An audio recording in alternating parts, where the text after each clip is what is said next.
What I did know was that the feeling for me, I mean, like my little job was going to feel very different, because even though there's a darkness and they're both quite, they do go in depth, they actually felt like the characters were quite distinct and quite different, and the tone, the tone of Hannibal was so elevated in such a particular, unique to Brian, really, way.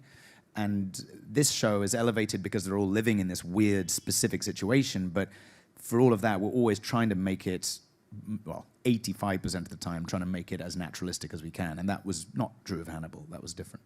Well, yeah, I think that's what's so interesting and so different about The Path when you first start watching it, is that it is so clearly creators and actors trying to bring it down to earth because it already exists, as you said, in a kind of elevated place. But you don't need to give it an extra layer of crazy. They're in full crazy already, so yeah. They exist in crazy day to day. Yes, and to be fair, I mean, actually, day to day, they're not crazy. Day to day, they're just dealing with their existence. I mean, Cal's is a bit more mad because he's got all these secrets. I mean, from the get-go, his is a bit more fraught, but broadly speaking, people are carrying on with their lives. They've been in it for 30, 40 years. They're just like paying the bills, and they have their relationships. And I think that's a pretty accurate depiction of this type of insular community. And in fact, it's also, I thought, a very fair depiction of why somebody might want to join that kind of a group. It's something I think that any of us, religious or otherwise, could perhaps identify with. And again, that's